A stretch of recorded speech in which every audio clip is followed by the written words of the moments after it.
Fala camaradas, Gabriel Barros aqui. Vou trazer um assunto hoje fundamental, um assunto que é de interesse de todos, então eu quero que vocês fiquem muito atentos e para não esquecer, né, camaradas, se inscrevam, quem não for inscrito, obviamente, curtam, comentem, compartilhem.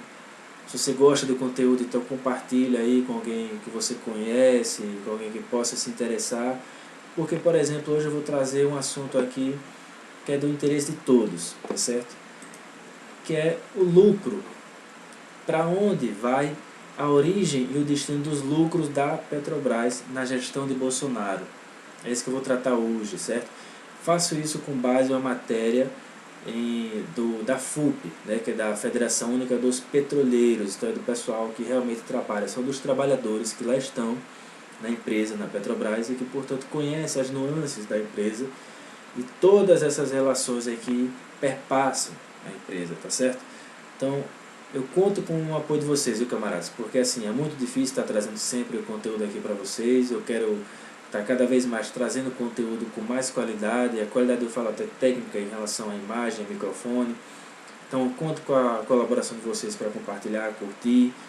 E quem sabe uma colaboração também. Vamos ver se a gente faz uma vaquinha, alguma coisa, para que eu possa comprar um microfone, enfim, ter um acessório aqui um pouco mais técnico, para que fique melhor para vocês também, né? Porque eu pretendo cada vez mais melhorar o canal e eu sei que eu conto com o apoio de vocês. Então não se esqueçam de fazer tudo isso, tá beleza? Então vamos aqui. A FUP, Federação Única dos Petroleiros, certo? Tem aqui uma matéria, uma pesquisa que foi realizada junto com o DIESE, que é o Departamento Intersindical de Estatística e Estudos Socioeconômicos, que responde a uma série de questões sobre os lucros da empresa, da Petrobras, e que lista uma série de nuances. Vou trazer aqui para vocês, eu vou ler e vou comentar, certo? Veja, começa aqui, né? Para que serve uma empresa estatal como a Petrobras na gestão Bolsonaro? Diversos números que são indicativos de muita coisa, sobretudo o que está acontecendo agora, como a gente vê esse vexame aí do mercado, que Lula não pode nem falar que quer combater a pobreza, que quer combater a fome, que já dá um chilique. Enquanto Paulo Guedes fazia um monte de miséria, um monte de atrocidade, eles não estavam nem aí. Por quê? Porque era um governo que eu já falei, de cunho liberal, que a mídia hegemônica tentava esconder isso, essa faceta muito importante, mas reveladora do seu conteúdo. E a mídia tentava esconder, ainda tenta esconder, né? Até para tentar tirar também a sua parcela de culpa em todo esse processo que nós vivemos aí, sobretudo durante a pandemia, mas que perdurou, que perdura até agora o final de dezembro, certo? Então é o seguinte, o que é que eles tratam aqui? O que é que eles dizem?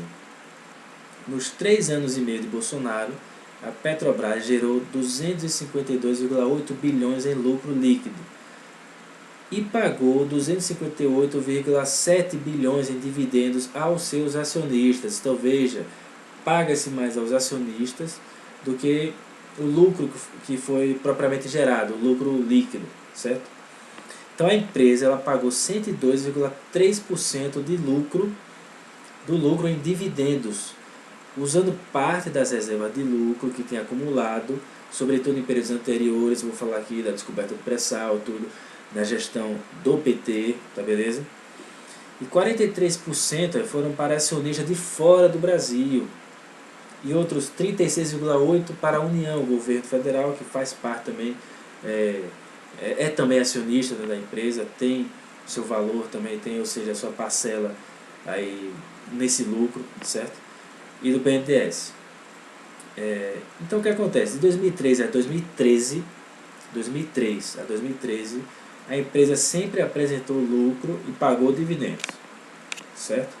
Só que numa proporção muito menor, tem uma média de 34% desse lucro, enquanto que a gente está vendo hoje 43%. É por isso, entre outras razões, que o mercado começa a dar chilique. Vou falar um pouco mais à frente, por exemplo, quando tem investimento público, então você vai tirar essa taxa aqui de dividendos aos acionistas, pode ser menor quando você tem um governo que é mais preocupado com o lado social. E aí, para o capitalista, para aquele que está investindo, para o especulador, ele não quer saber disso, não quer saber de socialização de riquezas, pelo contrário, ele quer acumulação de riquezas, é isso. Então, os lucros atuais, principalmente dos retornos de investimentos feitos do pré-sal no período da gestão Lula, sobretudo, certo? Lá nos anos 2003 a 2010, e outros fatores listados pela própria empresa, certo? Estão relacionados à venda de ativos, redução de gastos, olha aqui, é o lucro, a partir de venda de ativos, de redução de gastos com trabalhadores, aumento do preço do barril de petróleo e aumento dos preços de derivados no mercado interno, que tanto penaliza a gente, a população brasileira. Já comentei em outro vídeo, por exemplo, por que a gasolina está cara. Ah, mas baixou um pouquinho agora, porque teve o corte a redução, zerou ICMS, que na verdade só faz ter um tipo de prejudicialidade à saúde fiscal dos estados. E que de médio a longo prazo, aí já está vendo a gasolina voltando a aumentar. Por quê? Porque não se mexeu no essencial, que é a dolarização. Por quê? Porque acionistas, sobretudo estrangeiros, estão lucrando com isso. Então pouco importa se tem gente passando fome.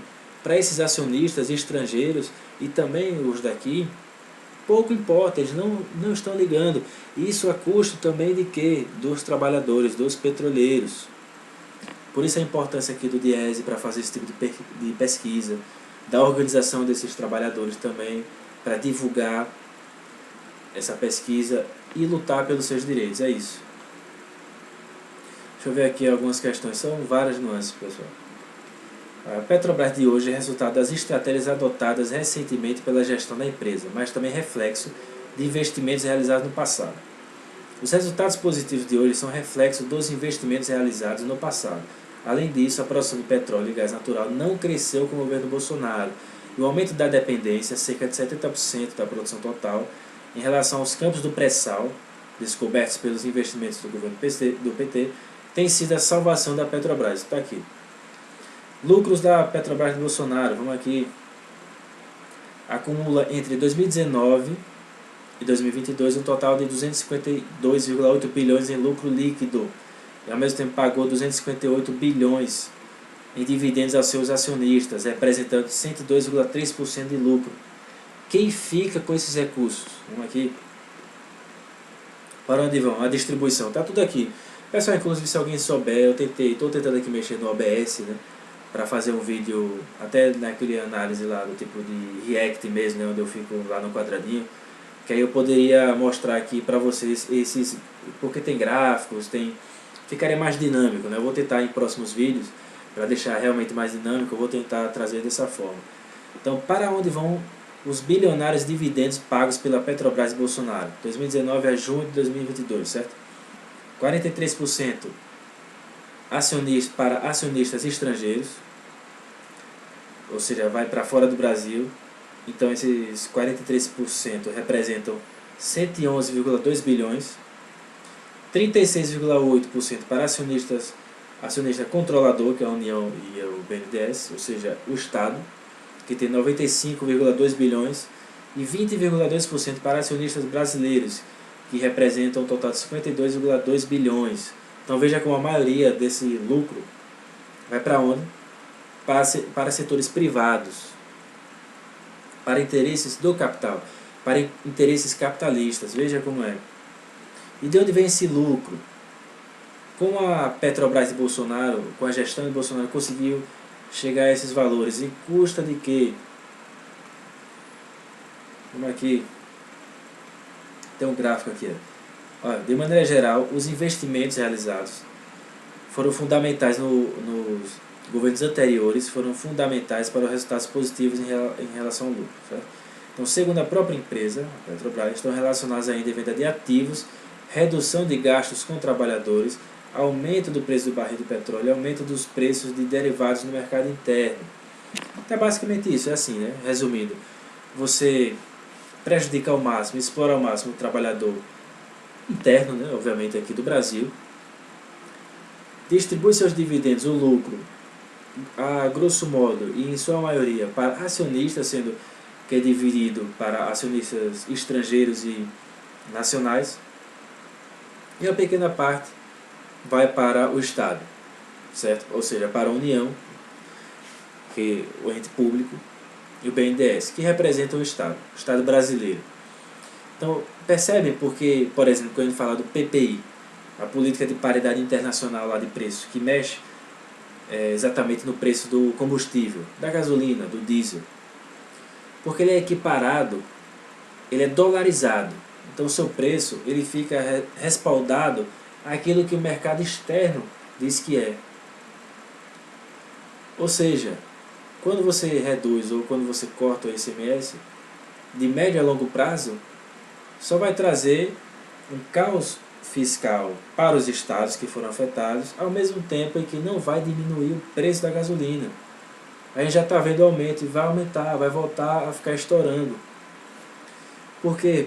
Porque tem acionistas estrangeiros e nacionais que estão lucrando com isso. Por isso que o mercado ele fica abalado, ele não gosta quando tem alguém que diz, olha, eu vou investir, o Estado vai investir, o Estado vai começar a ter interferência aqui para que esses lucros voltem para nós, para o povo, e não para a mão de vocês aí, especuladores. Aí o mercado não gosta. Por isso que eu vi uma charge que é muito interessante, que diz muito, que é tipo a mãe com o menino branquinho, que diz, o que foi, mercado, o que é que você quer? Aparece um menino negro comendo, e o menino branco diz, eu não quero que ele coma. É basicamente isso. Então, ao custo da gente ficar tendo uma vida realmente ruim, dificultosa, com milhões de pessoas passando fome, o mercado se beneficia com isso. Por isso, inclusive, que quanto investimento estatal, o Estado injeta o dinheiro, aí não é interessante para eles. Porque eles querem o que? A acumulação, pessoal. É isso que o capitalismo representa. Eles querem acumular, concentrar. Eles não querem distribuir, não querem socializar. Porque com isso, se fosse socializado, eles não perderiam lucros e nem deixariam de ser ricos, não. Sabe o que é que eles querem? Querem mais. Mais, mais e mais. E para isso, sobretudo quando a gente tem um período de crise do capitalismo, aí pronto, aí eles querem, meu irmão, acirrar os ânimos. É isso. Deixa eu ver aqui outras questões. É gritante o nível de exploração que o trabalhador é submetido, sabe, pessoal? É terrível. Falar aqui do pré-sal. No próximo vídeo eu vou tentar trazer o gráfico aqui, mas eu vou deixar na descrição, certo? Fiquem atentos. Venda de ativos. É isso, redução de direitos trabalhistas, né? Deixa eu ver aqui que eu ia comentar mais uma questão, certo? A política de preços de combustíveis praticada pela Petrobras penaliza a população, mas aumenta consideravelmente o lucro da empresa. Então, entre 2013 e 2016, até a implementação desse PPI, né, como eu já falei, que é essa paridade internacional, preço de paridade internacional, a gasolina, o diesel e o GLP subiram de preços nas refinarias bem abaixo do crescimento do salário mínimo e da inflação. E a partir de outubro de 2016, ainda no governo Temer, Pedro Parente, né? Posteriormente, intensificados no governo Bolsonaro, a Petrobras passa a praticar nova política de preços para os derivados vendidos nas refinarias. Então, o PPI, o preço de paridade de importação. Assim, a empresa desconsidera a redução dos custos de produção de petróleo e derivados e passa a utilizar como parâmetro o preço internacional importado para o Brasil. É isso. Então, reduz as despesas com seus trabalhadores ao mesmo tempo que aumenta seus lucros. Sabe então aquela velha história de que toda vez que não, vamos valorizar, quando a gente tem uma luta política para valorizar o salário mínimo, o salário dos trabalhadores, aí o que é que o mercado, o que é que o setor privado diz, o que é que as empresas dizem, né, o discurso pronto, o que é que os liberais, o que é que os jornalistas e jornaleiros dizem, que não dá, que isso não vai quebrar. Veja, o lucro da Petrobras se dá em cima da exploração dos trabalhadores e da gente também, que fica refém dessa política de paridade internacional, onde a gente fica refém do dólar. Em vez da gente investir na nossa soberania, certo?